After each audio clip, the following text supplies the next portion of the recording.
Join us on Now We Consume. Take in the knowledge, take in the laughs, indulge in the topics with us. The Now We Consume podcast will take you through the parts of your day you normally dread. Why suffer through the existential crisis of life alone when you can do it with us? And now we consume. This is not meant to be a conspiracy episode or podcast, but we may cover some topics that dance that line like a toddler dances on their mother's last nerve. This podcast is rated I, for immature audiences only. Welcome to the Now We Consume podcast, everybody. I'm your host, Pip. Here with me tonight is my co-host, Gibbs. Hello! Gibbles is still kind of MIA tonight. We hope he's doing well. We're pretty sure he's still alive. I don't think he's pulling a Mitch McConnell on us. He Lindsay'd when he should have grammed. He Lindsay'd when he should have grammed. Absolutely. Oh, man. Before we get too far into tonight's show, I wanted to pass along a little bit of information. We are 7.5 weeks and counting from our live show. Yeah. Time is flying. So, yeah. I need to go down to the bar and get everything confirmed. Mm-hmm. But it is still looking like we're on for, what is it? Sunday, September. What's what? The 5th? 6th. 6th. Sunday, okay. September 6th. For I'll the be live double show. checking all my equipment in the next couple of weeks to make sure. Okay. So we'll have all that out as soon as it gets a little bit closer, but no later. I promise you guys, in the end of this month, we should have everything finalized. Oh, yeah. So, second bit of information.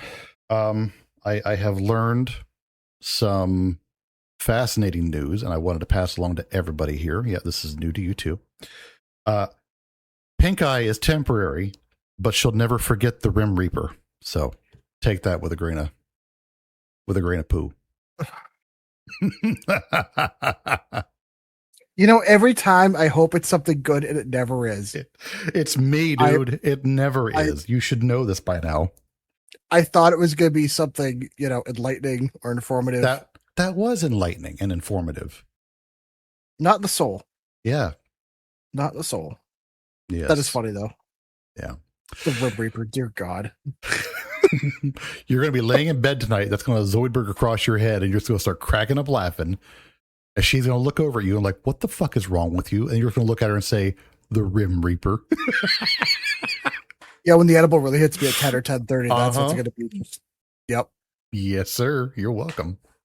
The problem is, how am I going to explain that to a customer tomorrow when I'm asking them what's up with their car and I just start laughing and I can't tell them why? It's impossible. How do you explain that to a customer? There's no context I can tell somebody walking into a dealership, being like, yeah, so how you doing? I just no. You do what you can, buddy. Anyways, so tonight we're going to cover a topic that I think has been one of our most requested topics to hit. So we're finally going to touch this one in the no-no square as we talk about the suppression of clean energy technology. So this is going to be something that could very well rewrite how you see energy, power, and kind of who controls more or less everything. So imagine, if you will, for just a moment, bear with me here. Flip a switch and you can power your entire home for pennies, or drive across the entire country on a gallon of water, or a bucket of recycled plastic waste. What if that kind of technology has actually existed for decades, but the forces that be, which are bigger than you and I, have buried it to protect trillion-dollar empires? We're diving into the clean energy suppression, which, as I said, has been one of our most requested topics. Nikola Tesla's wireless power dreams, water-powered cars, home generators that tap the free energy, ultra-efficient engines, and alternative fuels. We're going to look at some of the wild claims, some, we'll say, mysterious deaths, and stolen prototypes. There's been a lot of economic incentive to kill people because of disruptive technology, and whether or not debunking sometimes serves the status quo. One thing on this show that we have tried to pride ourselves on is not being just another couple of guys talking a bunch of internet conspiracy. We do our best to back up everything with truth. So when we're talking about stories, they may have some conspiracy-esque component to it, but we will always discuss what has or can be debunked. At the same time, we ask that you look at things from the angle of our two favorite words that like to inspire thought and wonder. Those two words are, what if? They're two words that have plagued me in life. They have followed me into some of the darkest bits of my mind. So let them sit on tonight's topic with everything. Some of this stuff will defy physics, and that's where a lot of the stuff kind of hits. People have been called crackpots. They've been discredited and, again, outright murdered for some of their inventions. A lot of it raises serious questions. But by the time we wrap all this up, we want you to at least think critically about it. Look at it from the other side. So let's spark this up like Snoop Dogg. And consider this. If all this stuff was so crazy, why would the government have people at head departments of such of these things, such as like antimatter or anti-gravity? Yeah. Or any of this other stuff? Like, not for nothing, the government would not put money and funding into something if it didn't at least in some way exist. Yeah. So, I mean, we just talked about some of these people that were coming up missing our last episode. You know, these were high-ranking department heads coming up missing and or dead under quote-unquote mysterious circumstances. Yeah. I mean, come on. Yeah. Sure. Kind of. Go ahead. I was going to say, it's kind of hard to say something like anti-gravity doesn't exist when a department head for anti-gravity winds up being no longer there. Yeah, dead it's kind on of like, the porch. Yeah, if they weren't a threat, no one would give a crap. Exactly. Now, keep in mind, a lot of this technology supposedly was publicly debunked.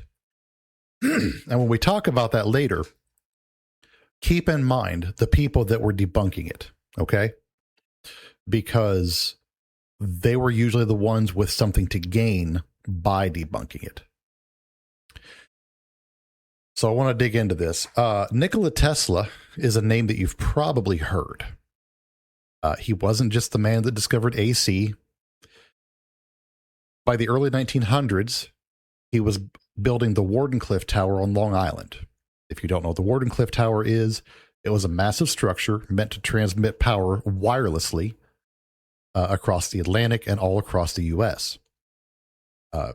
He said that there was potential for it to even work on a global scale. That was the man who had a vision. He saw the Earth itself as a conductor, essentially pulling free energy from the environment. He was initially backed by J.P. Morgan. Yeah, the bank guy. He backed him up under the communication promise. But then when Tesla shifted towards free power for humanity, the funding vanished. The tower was never completed as it was envisioned, and it ended up being demolished in 1917. Tesla then died a poor, broke man, and stories persist that all of his papers were seized. That's been well documented. The FBI, the OSI, I think it was before it was the CIA, they raided all of his labs and seized every bit of his paperwork and every prototype that he had laying around. As for his Wardenclyffe Tower, it may not have been a pure business decision or even madness. Morgan couldn't meter free energy. Are there physics limits on wireless transmission at scale? or active suppression to protect wired utilities and fossil interests. Wardenclyffe kind of symbolized the bigger pattern, which was revolutionary clean tech that threatened the entrenched powers being sidelined. I mean, even by that point in the early 20th century, oil was already making its mark on the world. And JP Morgan could see that this was a big threat to that. Now, here's the fun part. This tech worked. It was already proven in person in Tesla's lab site out in Colorado. That was the initial reason that Morgan ever agreed to work with him in the first place. He saw proof with his own eyes. He saw potential, and more importantly, at that point, he saw profit. You want to take segment 2? Well, what I was going to say about that is, it, not to jump the shark here, but it has become a trend, and we've seen that really in humanity, really mostly in the Western world too, where someone will come up with an invention that completely shifts a paradigm, and they are immediately, as soon as it's found out it cannot be monetized, or that it would be open source, as we'll discuss later with some other things, that it just completely gets buried, thrown under the rug, and they're basically either discredited by public campaigns or they're pushed out of the limelight. Yeah. And this is not the first time, but he's probably the most famous example. Uh-huh. But there were enough books and information out at the time before he was pushed away that at least some of the information got out. It's just very unfortunate that all this happened before documentation by regular people could have been possible on a large scale. Can you imagine what would have happened if he had been around to see the internet? Yeah, this would be very different. Oh, yeah. But I guess that's part of the problem that we have, especially in the West, is a lot of our equipment and infrastructure, everything is designed to run a certain way, whether it be the companies, the power delivery, how everything runs. It's not just an entire ecosystem, but it's an entire way of life built around that. So now we're at a point where even if you introduce something like this that could work or could do it, it becomes the problem of how would you utilize it. Mm-hmm. At least back then, before everybody relied 100% electricity all the time, you could have had some development and some different changes, maybe some products made to work with that. Now, especially because of all the interference from all the different radio signals we have and everything else, who knows if that could ever work. I think that's the other catch is, sure, like we do have wireless charging, for example. That's because it basically uses like a magnet kind of thing, and it's really close. Yeah. So like, yes, we know obviously you can transfer power without it being through a physical medium other than the air. That we can sort of do. But I wonder now, with the amount of stuff we have going on, I wonder how much that would affect it. Have Like, you can it still ever work? seen microwave power transmission? Not in detail. Okay, so let me segue for just a second. Mm-hmm. There are a couple of people that are companies, namely China, that are looking into space energy generation and beaming it down wirelessly to Earth via microwaves. So they can use solar for in use. space. Correct. See, that's the way to do it. There used to be a show on Discovery that pioneered or showcased pioneering technology. Wireless power transmission was one of the things they featured. They were using microwave power transmission. Wow. And they had a sensor in a helicopter. They flew it out like 5 miles, and they were still able to get a reading off of this like garage fucking Tinker Toy setup. 5 miles out, they were getting the reading that they were expecting. That's wild. Because I mean, technically, I guess all it is just basically just atoms moving, just particles moving back and forth to transfer that. So you just have to have it intensive enough and focused enough to keep that going. Yeah. Because I've never really thought about this like really in depth now that we're actually having the discussion. But God, if you could actually figure out a way to beam power, that would change the world overnight. Well, not overnight, but over the course of a few years. Well, think about this. If you could beam power to a remote site, disaster recovery, battlefields, Yeah, that's what I'm saying. that's the kind of Remote technology towns, that, yeah. that's the kind of technology that we're kind of talking about that would change some of the footprints of these other industries. See, was the Tesla Tower, was that, because I don't know a ton about it. I've heard about it before, but for Wardenclyffe Tower, and was it like undirected energy? Yeah, it was broadcast just like a radio signal. That's what I thought, but I it's been so long since I really like looked into it. Mm-hmm. So then I guess God, wouldn't that be funny getting too close to the Wardenclyffe Tower and just your ears start buzzing? The fillings in your teeth start going crazy. You're like, wow, You open your mouth for a yawn and you hear the Phillies playing. There were people that happened to Uh-huh. and crap like that, which is just, it's crazy. Back in like the 20s when they had radio towers that were so powerful, 20s and 30s, that people would walk by it and hear what's going on in their head. Imagine the amount of schizophrenics that happened that just out of nowhere because of that. Oh man. You Good know, Lord. that I liken to the first person that ever heard a parrot talk back. Yeah. Yeah. Yeah. You know what though? I wonder, I wish there was like when you die and there's like global stats in a game. I really hope that as a person, if we do live in a simulation and we die, I want to see the global stat of the amount of people in human history that were killed, specifically because they said they heard something weird that was just a parrot or some stupid animal. And they're like, nope, you're crazy. Like, God, that would be, probably one of the funniest stats. Feel bad for them, but like, that's hilarious. Yep. Hookbill. That's the most terrifying bird I can think of. Is that the one that sounds like a siren? No, it sounds like a machine gun. They're like as big as a human, and they walk around and they just clack their bill, and they sound like a machine gun. What do they call it? A hook bill, and not like death bill? I don't know. I call them terrifying. MG42 bill. I don't know. I call them the nightmare fuel. Anyways. All right. So on to water cars. Yes. So in the 1990s, Stanley Meyer and his water fuel cell, he claimed a device using resonance, not standard electrolysis, but resonance, to split water to hydrogen and oxygen to power a dune buggy. Just water as a fuel, nothing else.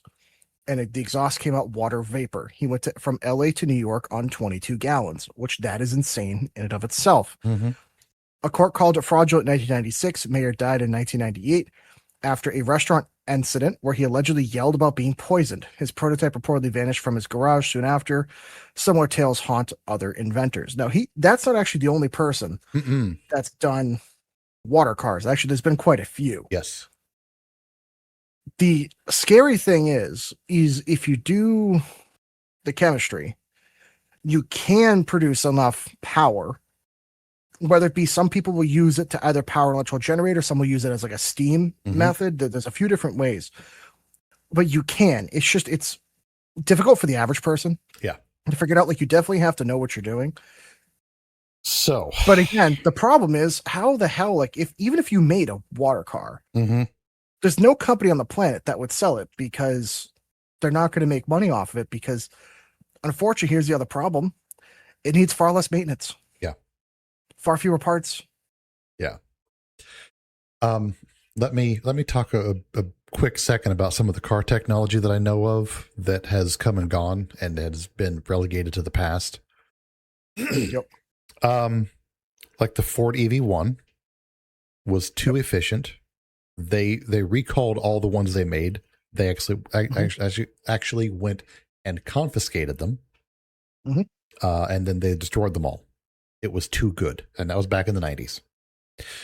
I remember seeing prototype hybrid vehicles that essentially had what amounted to a small generator that ran in the back of the car, and that powered or recharged battery banks on the car.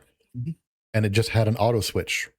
So you would switch from one battery bank to the other mid-drive, seamless. I mean, we have UPS systems in the world right now for everything. Yeah. So seamless transition from battery pack to battery pack. The generator would recharge one while you use the other one, and it would just cycle back and forth. And the math came out to be like 100 and some miles per gallon because the generator was just an engine at idle, was what it amounted to. And more importantly, it's at the most efficient point in its RPM band, and it's constant. Yes. So it's much less wear and tear, much less maintenance. That is what you consider like the locomotive hybrid method, which something I know we've been talking about forever, which is that's the way you should do a hybrid. To be honest, why they do it any other way, to me, is stupid. Yeah. And then you've got, fuck, I should have written this down, but. Well, you know what's crazy? They had a solar powered car in the 70s. Oh yeah. It was shit. Yeah. But it worked. But here's the thing with solar power now, like not for nothing. If you need a car, literally not to transport anything, not to tow anything, just to bring a person A to B, there's no reason why you couldn't take a long car, like let's just say something that has like a really long nose or a really long tail or whatever, and just add solar tech with that kind of smaller generator. Those K trucks. Also, yeah, exactly. The K trucks would be a perfect test bed for that. They're small enough, they're light enough. You could just swap out the fucking motor. Yep. And then put solar panels on the back. What baffles me though, and maybe this is me getting a little annoyed, but when they sold the Volkswagen Beetle in the 50s, it was like 1,600 or 1,800 pounds and it made like 30 horsepower. Now, the lowest amount of horsepower you can get out of a car is like 150 or 200 horsepower. My question is, why in the hell? And granted, I'm a car guy, so this is a bold thing for me to say. Why are we pushing so much fucking horsepower and so much sportiness out of things that are supposed to be economical? You don't need all that power. For most people, if you're just doing 65 doing highway speeds, like my grandparents had a Beetle for a little while, and yes, it sucked on the highway, but if you're doing 45 or 50, even with 30 horsepower, it was still crazy fuel efficient. So why is it that base model cars have so much more power, they use so much more fuel? And what's crazy, the fuel economy hasn't gotten better in the last 20 years. Yeah. The only thing that's making a difference now is hybrid. But even then, you go. Real quick. What's that words are evading me tonight? What's that old fucking part with the little flappy valve in it? They got rid of them.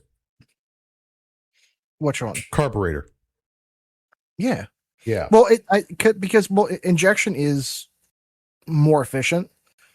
Carburetors are easy because you can just kind of clean it with. There is. See, here's the thing. A carburetor done correctly is very efficient, but most people don't know how to tune a carburetor. It's not easy. Here's the other thing. This was the other one I wanted to talk about. People have modified engines to run carbureted intakes off of bubbled gasoline and essentially fumes. And it has been proven time and time again to work. Highway speeds.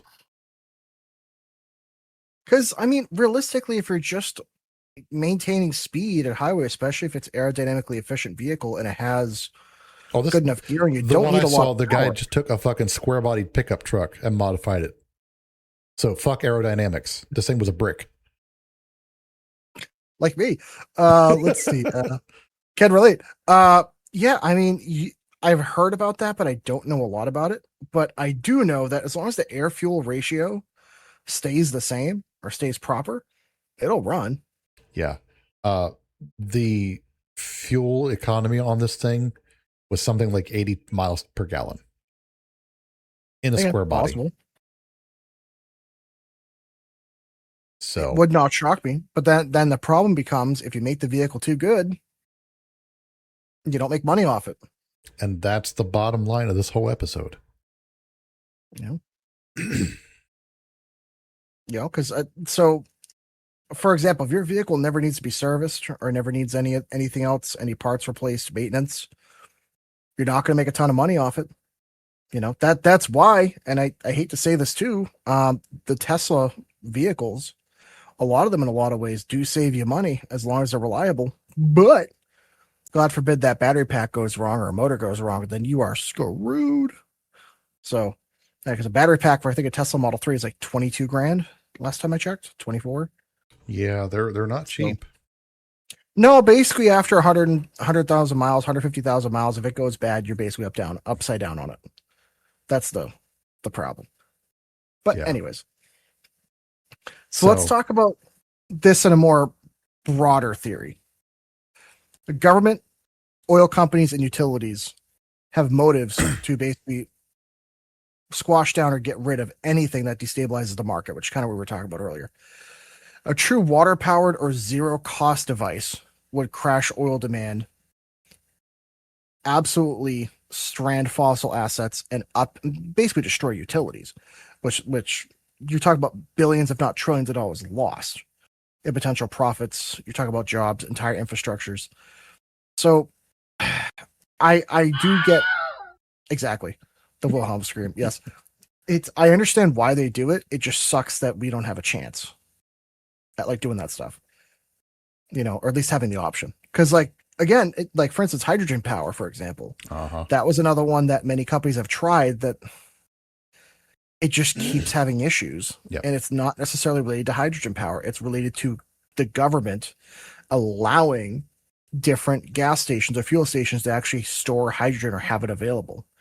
It got so bad that even in LA, if you bought a hydrogen car, I believe last time I looked, there were only like a handful of gas stations. So it's like, great, you bought one in LA, which is the most eco-friendly place around in America, basically, and you still can barely fuel it up. Yeah. And the tech's been out for over a decade. Yeah. Hydrogen had promise. They just, it's hydrogen and it's still got that scary Hindenburg tie to it. So, Yeah, but when you surround the fuel tank with a gas that makes it inert. Yeah. It's a little safer. I know. There was a tech that came out, pellets in the tank that would create hydrogen on demand, essentially. Yeah. That looked promising, but I think the pellets were kind of expensive. It was not cost effective. That's the issue. Yeah. I only know because, again, Toyota was investing in it for a while, and they still do have some offerings elsewhere internationally. But even so, it's a shame that if we could have a water-powered vehicle, and clearly people have done it. Now, granted, will we ever know until one of us builds one? I don't know. But I certainly don't have the means right now. I'll tell you that. Yeah. Did you know that the hydrogen cells run about $200 a cell?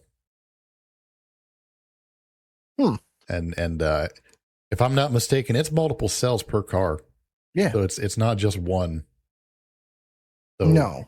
I'm not sure if that's replacement or that would be for just a physical block, just a physical tank, basically. But there's multiple cells, that way you don't have any sort of issues. But the catch is when they're full, it doesn't cost a lot to fill them. It costs almost nothing to fill them. It's just the actual tanks themselves aren't cheap. But I'm sure there's a way. It's always a problem of distribution. Anyways, so we have home power devices and free energy claims. Yeah, this is fun. So let's move away from cars and into 0-point energy generators, or magnetic perpetual machines, or toroid coils supposedly pulling power from the quantum vacuum, air quotes on that one. Some claim enough output for an average home. There are patents exist and demos flood YouTube. Granted, this one's a little bit more tinfoil hatty. Not going to lie on that one. Mm-hmm. Real world options that do work are things like obviously solar panels and batteries, small wind turbines, and micro hydroelectric dams. There's emerging tech like transparent solar windows or bladeless urban turbines. I'm actually a huge fan of the urban turbines. Yeah, those have some real promise.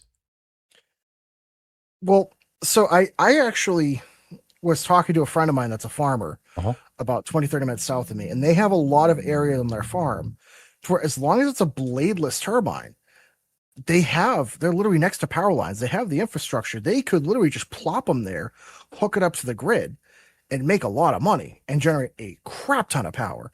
Yeah.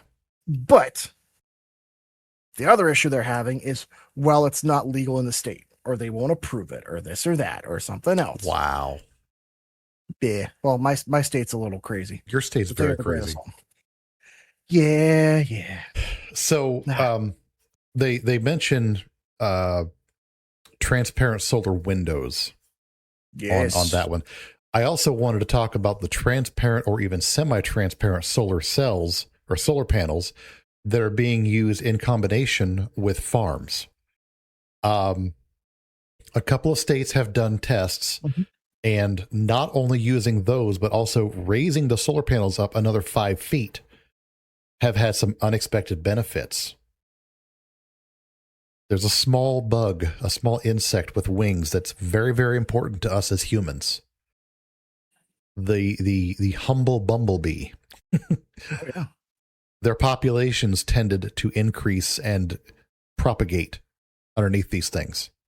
Yeah, because they have shelter. They have guaranteed shelter. Not just that. The wildflower populations of the local fauna, flora, flora or fauna? Flora. Fauna. I thought fauna was animals. Oh no. Well, I thought flora was in lakes and stuff like that. No, because no, you might be right. All the fucking flowers. I don't know. All the flowers started to fucking bloom underneath these things. And it was like wildflowers that the pollinators go to. So, and this was just in a field. Then they're actually looking at this on farms. So they've got the benefit of they can get people, and in some cases machinery, under these things, generating power, getting the credits from the fucking utility companies and stuff, or the government, whoever's paying them out. They can spread them out so they can get some of their bigger equipment under this stuff. They're getting the pollinator benefits. They're getting extra or less water usage because it's not as hot. So there's a lot of benefit to this stuff, but people are still fighting, flat out, no solar on farmland. Okay, regular solar, I get that. I'm with you on that argument. But this modified solar, I think it's worth exploring. It's not, the solar's never bad. It's how you design it to work within the farms. Like, for example, I have solar at my house. And what we did is we built it, the low end of it is 4 foot up. The high end of it, it's 12 foot up. And we built it into basically a garage where I put a couple of lawnmowers. I had my grass sweeper and a few other things in there. So we use it as storage. But there's someone I saw on YouTube that what they did is they literally took the same design, but put it, the lowest point was like 18 feet. The other highest point was like 30 foot. And then they just put underneath it, basically like a steel metal building to put their machinery in. So that way, for the same bit of land, you have not only a second layer of a roof, but it generates power and it takes up no extra square footage. But then what they did, and this part was crazy, is I saw someone use it as a trellis for vines. They literally took a big long thing, they added trellises and everything to it. That way they could walk underneath it and they could grow vines for a vineyard for grapes. And I was like, that is genius. So they get the energy credit for having that, and they can grow their grapes for the vineyard. It's that kind of stuff that we should be promoting. I mean, they already do that on the farm. They use companion fruits and vegetables or whatever. Squash with corn and beans or whatever. You can use the same fucking methodology when you're promoting this kind of technology. So now, as far as like the 0-point energy generators, there's a lot of stuff coming out that's disproving the debunking, as you want to say. The shit might actually be real. It's possible. But the thing is, A, it's hard to tap into, and B, if it is able to be tapped into, well, right now there's no way to tax it. That's why I still think nuclear, I hate to say it, for a long time, like we're still going to be going that route if they ever decide to actually fucking do something about it. Like those small modular reactors we talked about that would solve the entire country's energy crisis. I still think we're the only people that have ever talked about that publicly. I'm just saying. I still have not found anyone else that has solved it that way. But 0-point energy would be insane if you're able to put it small scale enough. Or even just towns, just having a bunch of capacitors, a bunch of storage, let that run, let it charge up the battery, overnight or during the daytime when everyone's out doing stuff. Oh yeah. Even magnetic perpetual machines, like if you did it right. Well, okay. Perpetual if you talked about, does not exist. It violates. But wouldn't it in a vacuum? In outer space? Or basically, it would last for long enough that it would negate the energy or it would put out more energy than what you have to put in to get it going. Because I understand on Earth with the amount of gravity and the actual air resistance we have, clearly you can't do that. Yeah, and that's where I've always kind of had the thought and the wonder is, okay, the laws of physics apply as they do on Earth. Mm-hmm. Do they work a little differently elsewhere? Now, I know a lot of them are fixed because we have the math to back it up. There are some things like what you're talking about that I really wonder. It's like there's a theoretical alloy that we cannot make on Earth. Tungsten titanium. I think maybe it theoretically can be made on Earth, but only in small quantities because it has to be made in a vacuum. But in space, you could make it, and it would be insanely strong. It's something that, you know, we get into asteroid mining. Tungsten titanium alloys could possibly be something real. Well, we could, synthesize it or make it or find it. Who knows? Oh, well, you're not finding that alloy. What is it? Is it impossible to be? I don't think it could exist in nature. Oh, fair. But if you want to do some fun digging, hop onto AI and ask it about tungsten titanium alloys. Okay. But I guess the other point I was going after is with perpetual machines. If it's possible in a vacuum in outer space, and you're talking about using that beaming technology to beam power, then even if it takes a little bit of energy to get something going and leave it running for a few days or a few months, it is a possibility. Because that's always the catch, is it's the constraints of the environment around the invention. So some inventions could never work in their time because of the constraints of the environment, whereas without those, it is possible. Or the constraints of the technology of the time. Exactly. Yeah. The fucking Iron Man 2, Tony Stark's dad couldn't make the element because of his technology. So he wanted his son to do it later. Oh, yeah. Technology changes. And mind you, we're all going off of base what we know exists. Who the hell knows what the government has secretly locked up? Like, I'm just saying, Remember, DARPA tech is usually 20 plus years ahead of us. So, yeah. Who knows? So, who the hell knows? Let's pivot back to some of the car stuff, because that's one of the bigger things that people really focus on right now, especially with gas running with what it is. I don't know about your area, but gas is hovering around 375 here. Yeah, closer to like 350 here. Okay. So efficient engines, alternative fuels, and what that could do to the markets that they're in. You've got ultra efficient ICE mods, hydrogen combustion and fuel cells, like we'd mentioned, which would be 2 to 3 more times efficient than gasoline. There are ammonia blends for existing engines. All of that stuff has kind of come and gone and been proven, disproven to be maybe okay, maybe just not cost efficient. The early EVs outnumbered gas cars around 1900, but they faded. And it wasn't really because of what you think. Hemp advanced the biofuels, but we all know what happened to hemp. Once polyester became a thing, hemp got outlawed. You know what's crazy? I still don't see that much hemp clothing. Yeah. Well, it's a specialty store thing. It's a specialty thing, but again, the people that make all the polyester stuff, they pushed to have hemp outright banned as a clothing material because hemp is marijuana and marijuana bad.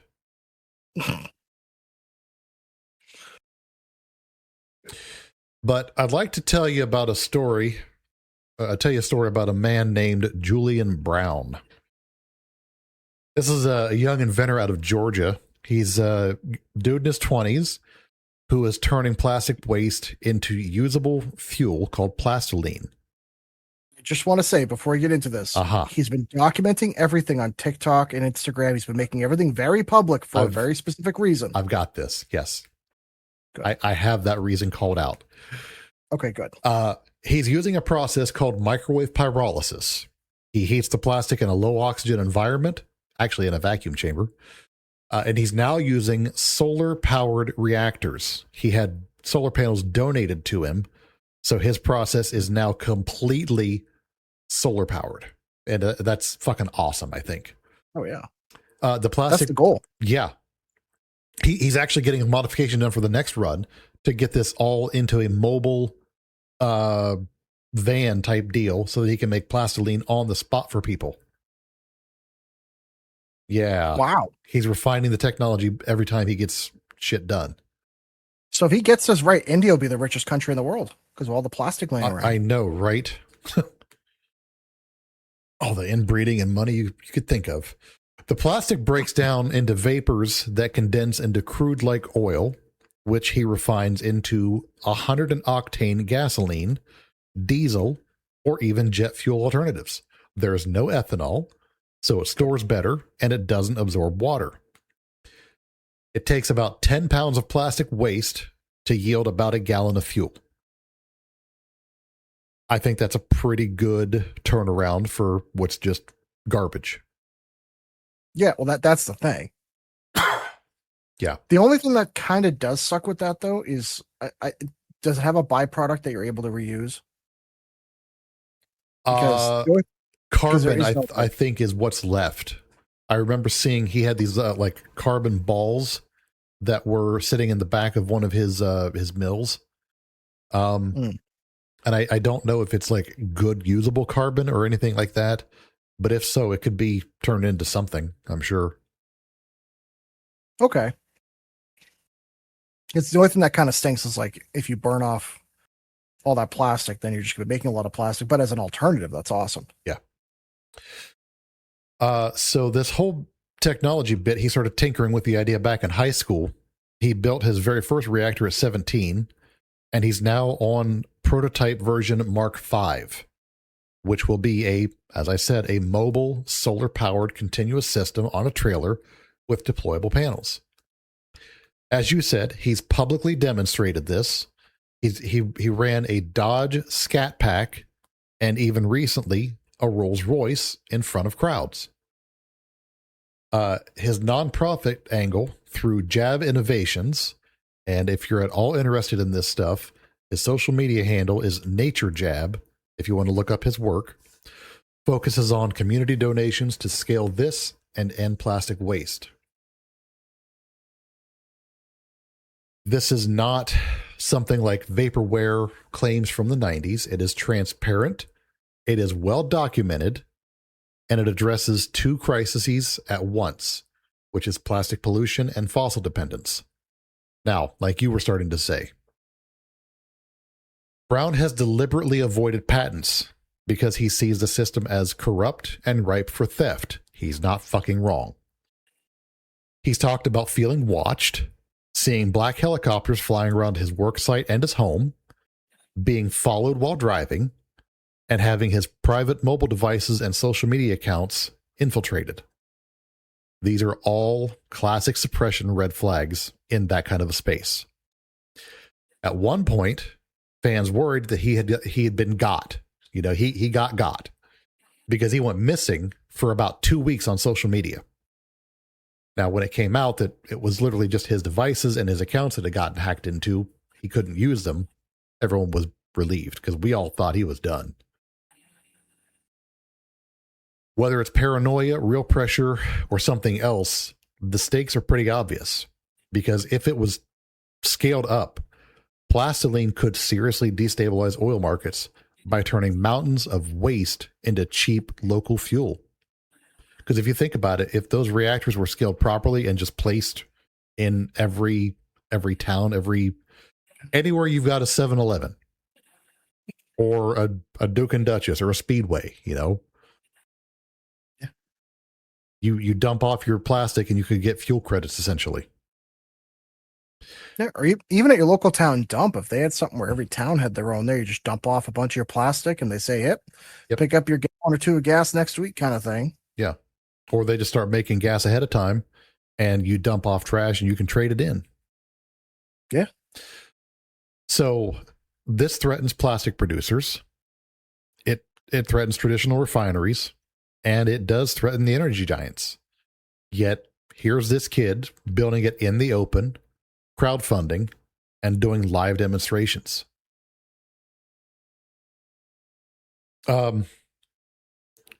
He's been very vocal and open about the process.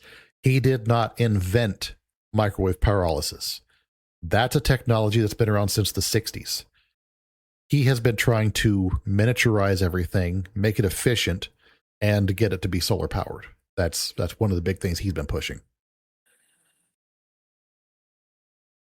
So kind of the hopeful side of this entire episode is that innovators today have social media, community support, and cheaper tech to bypass old gatekeepers.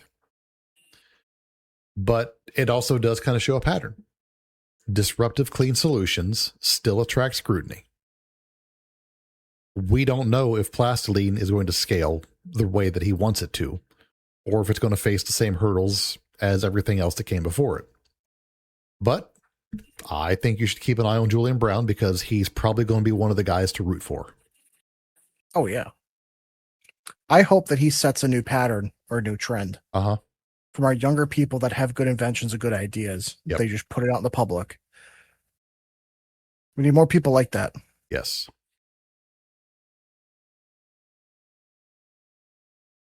All right. Debunking as suppression. Yeah. So here, before you go, this is where I need you guys to keep an open mind. Okay. Remember who is at the forefront of the debunking. Okay. Go ahead. Exactly. That's why I have people cite their sources and make sure what people actually say something. They actually have some evidence backing it up and not just some BS, But anyways, many devices violate thermodynamics. Independent tests often fail. There is fraud that exists. But flip the lens. When the prize is global energy dominance, could some debunking, regulatory blocks, or media dismissal serve powerful interests? The U.S. Inventions Secrecy Act of 1951 lets the government classify patents threatening in national security, including economic stability. Thousands of secrecy orders, some touching high-efficiency energy tech. We've touched on this in previous episodes. But another thing to consider, if this is true destabilization technology, wouldn't someone somewhere benefit from making it look like a fraudulent claim? This is actually something that we've done with military before. Uh-huh. So I don't know if people know about this, but when we made the U-2 spy plane, we were able to fly at 70,000 feet and take photos that captured hundreds of miles at a square time, 100 square miles at a time, but then be able to zoom in up to the point where you could almost read license plates, almost be able to read things pretty clearly.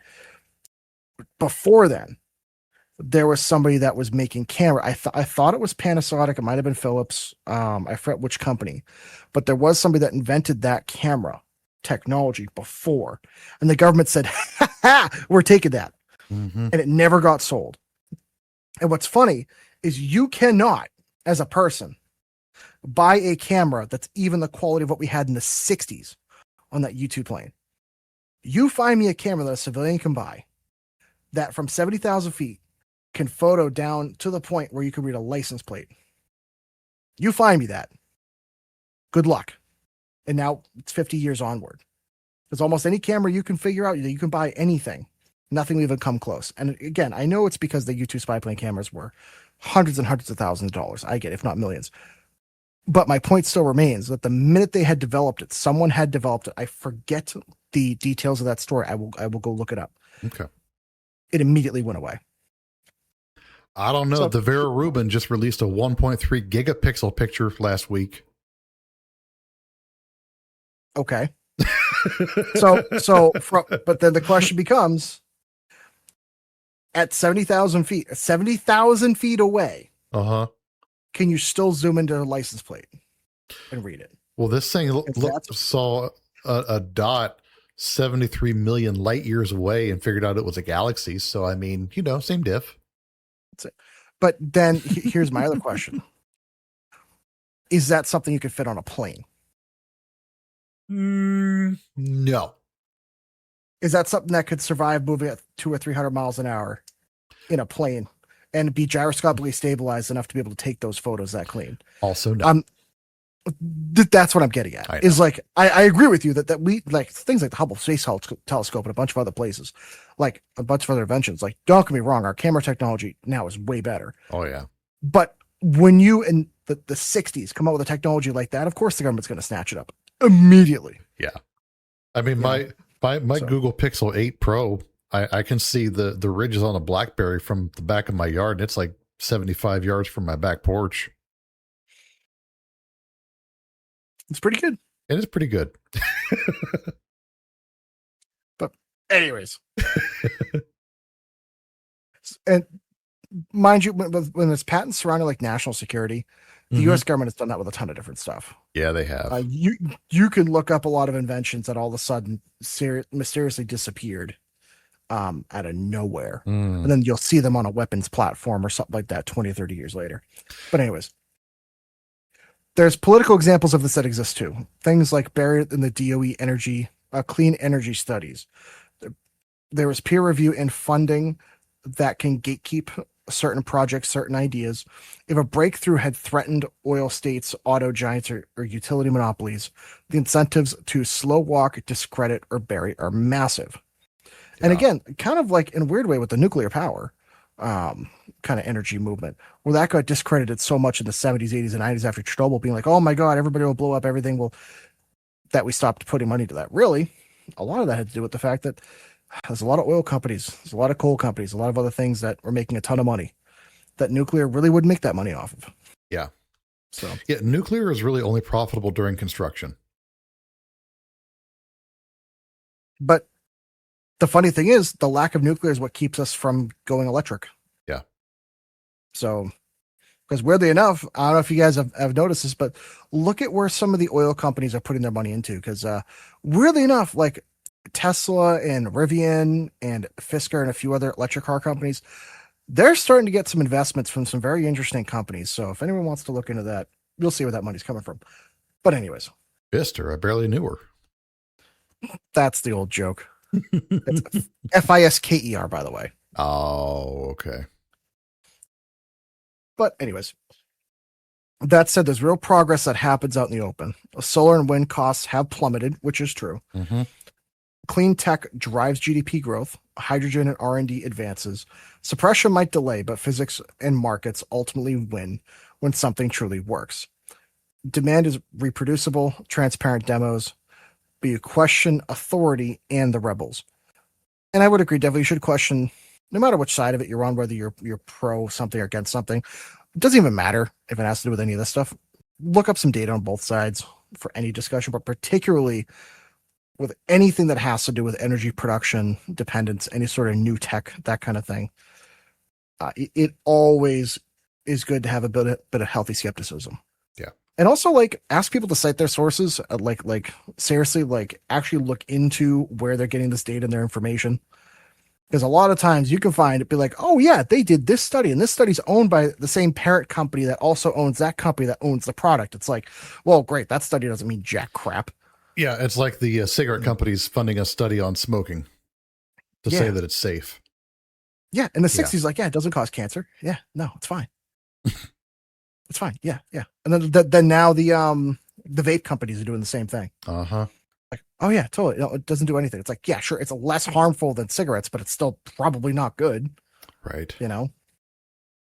Hell, it's like Zid packs.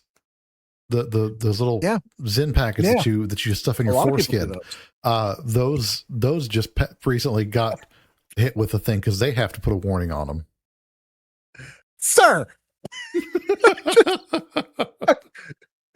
if you, I don't, that's all I'm gonna say is just if you're stuffing that up there. Wait, do you not? No. I don't do Zin. I don't do that kind of stuff. Well, man. You don't have to if you just, You might as well just do a Zen enema at that point. A Zenema, if you will, But no, that stuff, it's crazy. That stuff's really popular in Europe right now. Oh yeah. Well, that A and ranch. lot of people. Those and ranch dressing. Oh, now that Europeans have visited America, they're like, "Ah, yes, we understand how the Americans are fat. I get it." It's like, yeah. Now you see. Now Ranch you see. This isn't exists. only just by choice. This is also, a product of my environment. No, Yes. Oh God. God, where are we going with that? Yeah, we're coming up on the end. But just question. Yeah. From the side. So what we're hoping everyone takes away from this is that not everything is some grand conspiracy. Rightfully, some things are, but something to keep in mind is that the laws of physics are stubborn bastards. Many failures are genuine. Yeah. Today's clean energy boom, things like EVs and renewables, and even electrical storage are starting to show momentum despite all the shit they've had to overcome. Real suppression often looks kind of boring. It's lobbying, it's permitting delays, it's policy, red tape, and bureaucratic bullshit. But innovations and individuals keep pushing. Ultimately, that's exactly what needs to happen. Push boundaries, push limits, and encourage the next generation to never stop being curious, because they're the ones that are going to finish the work that we start. That's why I give a lot of credit to Elon Musk, because even though I'm not the biggest EV fan, he's been probably the best person ever for electric vehicles by far. Yeah. And he's done so much to refine them and actually make it work. And because of him, there's other companies that can go much further with it.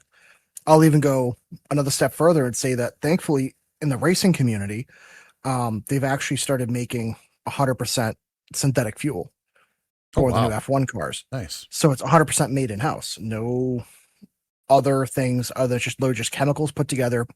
There you go.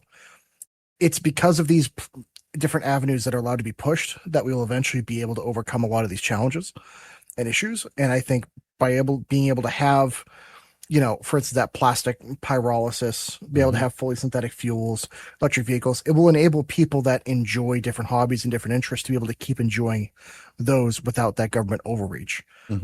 Because for example, there's a lot of states or even some towns that want to outlaw older cars because of environmental issues.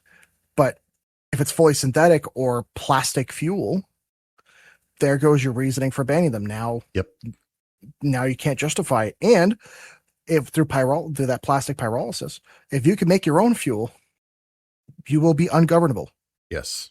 I am a big fan of becoming ungovernable. Yes. If only we could have made that with the Killdozer. Yes. Imagine just having a trailer behind it, just making more plastic fuel and having like 10 tons of plastic back there, just slowly. You are inevitable. You are the Thanos of dozers. A Thandozer or Danos. I don't know. I would call that, but God, wouldn't that be funny? Oh, I need a Killdozer that just has "I am inevitable" on the blade. Yes, painted purple. Yeah.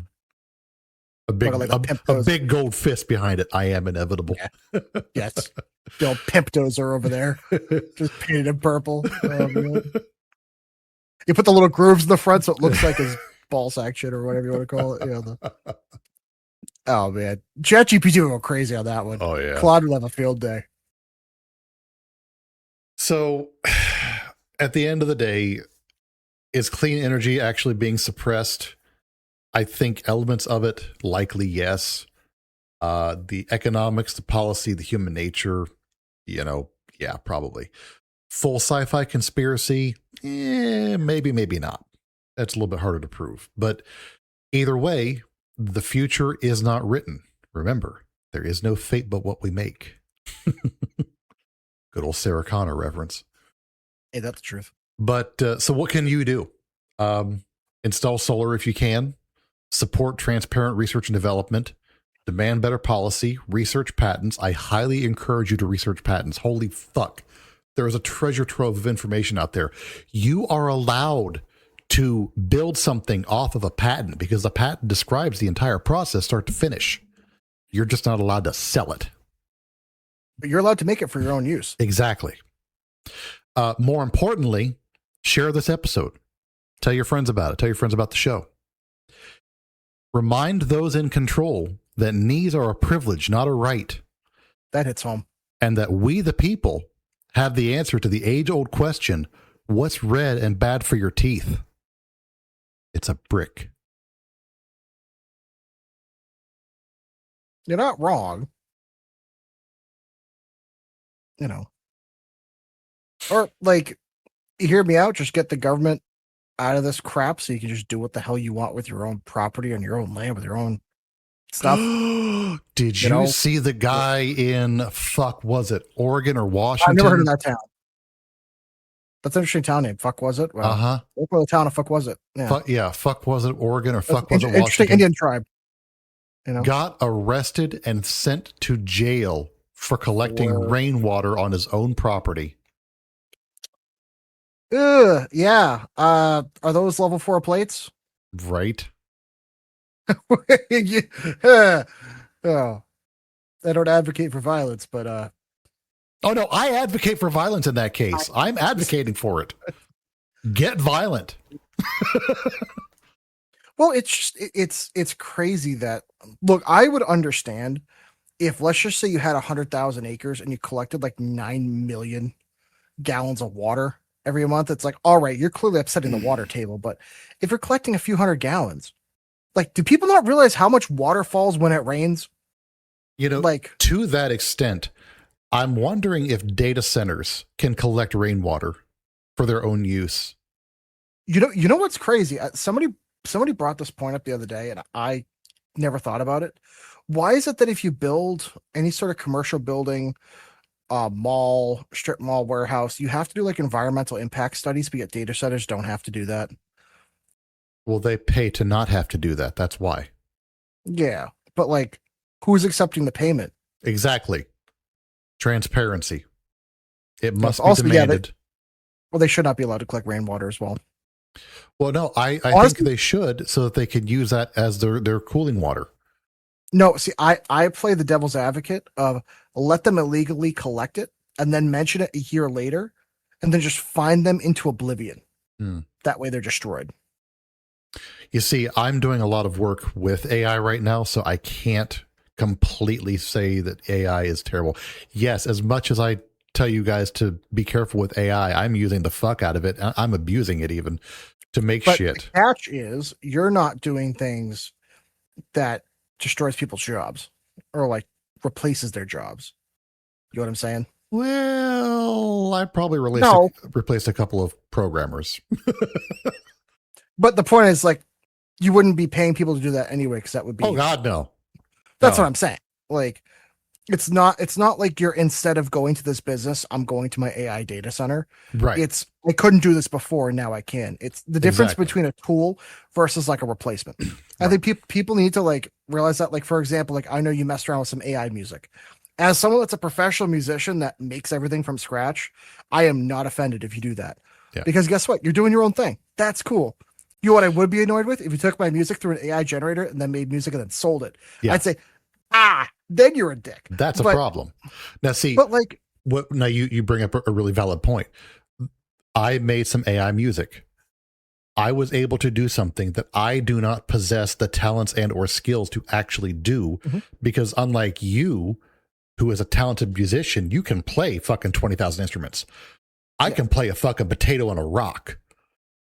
So, but because of that, you're able to get the ideas in your head. Yes. Onto something. And that's the whole point of AI. That to me, at least. Now, so I'm not going to say what, obviously. So I've made AI music. I did release an entire album. If anyone's interested, I'll fucking share some information, but it's... Oh, wait a minute. You know what? I can show you how to put that on Spotify and everything. It is on Spotify. Oh, I didn't know you put it up there. Oh yeah, it's been released on like all the big platforms. I've actually made like 80 cents on it. And you didn't tell me, you dick? Oh, I thought I did. No. It's a weird kind of music, because there is like a weird, I went down a rabbit hole. I was kind of high when I had the thought, but I did create a whole new holiday on this. So I made the holiday first. It's very adult themed and oriented. And then the music came later because it just supported everything. I'm calling the whole genre smut metal. Which is very apropos. It's accurate. It is not to be listened to around kids, like, at all. You know what though? Hear me out on this one. I won't say exactly what I mean, but we should see if we can make theme music for a certain Orange website. I probably already have a song. It's in that list I have. Not the stuff I released, but the other list. But okay. Okay, so I've made music. Yes, which is awesome. Gibbs and I, as a side project, are working on a game. Yes. Not saying what, obviously. It's something we've been working on for the better part of 10 years at this point. Put it this way. We've had everything in place, but let's be real. Neither one of us have the money to hire a programmer to do it. Well, not only that, but there was a physical portion. Oh, true, yeah. Neither of us are artists. That's where we got hung up the first time. Yeah. And we tried using AI back in the day. And let me tell you, it was pathetic. Now that I compare it to where we're at now, it really felt like the Stone Age. Yeah. Like the evolution of Will Smith eating spaghetti is a very big testament to that advancement. Oh God, yeah. And then the other use for AI, again, I'm not going to say what it is. I have been able to get something out of my head that I have been wanting to create fully for the past 10 years. The hardware side, I was able to do no problem, but I needed a software component. I'm not a programmer. Thanks to some of these sites like the vibe coding sites, I was able to get that portion done. And in the span of about 3 weeks, I was able to take this from realizing I could use that to make the software portion. I have the hardware portion 90% done right now after a couple of reworks. I just filed for a patent last week. That's awesome. So that's how far along this project is. And it's actually going to be technology that, if it gets implemented properly, can and will change and save lives. So, that's using AI. But that to me is using AI appropriately to do something you couldn't otherwise do. Yeah. You're not replacing people, and you're not using it, I don't want to say in like a lazy way, but using it in a productive way. Yeah. See, that to me makes the most sense. It's when companies, instead of hiring somebody to answer the phones, they just put it to an AI bot and let it do its thing. Yeah. It's that kind of stuff that drives me nuts. Yep. And you're doing something productive with it that like actually matters. You know? And we're doing something productive with it that actually matters. Yeah. Trying to. You know? No, we are. We're making progress. Yeah. Just, Hopefully we have the game to a playable state where we could actually have people that are interested in it here in a few months. We're not too far off, man. Yeah. Like, it's scary. It is.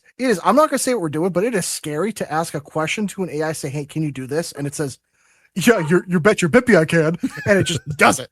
And it just it gives you a summary later on. And it's like, here's what I did. It's like, holy crap. It's kind of mind bending. So it's wild. I love it. You bet your sweet bippy I did. Yep. Every time. Took me a second to find it. Sorry. The only thing that scares about the AI that we're using is it will ask very relevant questions. Be like, so if we did this, did you want me to do the next step of this? And it's like, son of a bitch, you're already ahead of me. Yes, I would love that. And it just, and I hate that because I'm like, God damn it. The AI is like kind of smarter than me. It's like, fuck Christ. You know? Yeah. It's been enlightening and it's hard to describe because the feeling of satisfaction and accomplishment are there, but I know I had to use that tool to do it. So there is that kind of like, I kind of feel like I'm cheating. Yeah, but like at the same point, it would not have been done. Yeah. If we didn't have access to that tool. Because we were talking about this like 8 years ago when we're getting into it. It's like, crap. Yeah. You know, could either one of us code or do this? Not really. I mean, theoretically, we could have figured it out, but we both have like Lives. lives and like shit we have to do, you know? And so it's a little hard to casually pick up coding enough to do something like that. Yeah. On this kind of a scale. Yes. Yeah. This isn't like your simple, just make Pokemon on a Game Boy Color. You know what I mean? This is right. Yeah, we're not writing Doom on a pregnancy test. That's so impressive to me. Oh man. But yeah, I think we're that's probably it, huh? Yeah, I think that pretty much does it for tonight. Yeah, we'll get the info for the live show. If you guys have anything else you want us to cover, hit us up. We're always open and willing to take topics. Otherwise, hope you guys enjoyed the show. We'll you said you had some stuff maybe next week preventing a show. We might have to do a different night again. I won't know until Friday. Okay. Whether the recovery from stuff. Okay. So we'll that's literally going to have to be a play by ear kind of thing. Okay. So next week is TBD. I'll try to post something on the socials if I can. Yeah. But I know I've been kind of slacking on the social postings, but I'm sorry, life happens. So yeah, But thanks again for hanging out with us. We love you all, and we'll catch you all next time. Bye. Bye.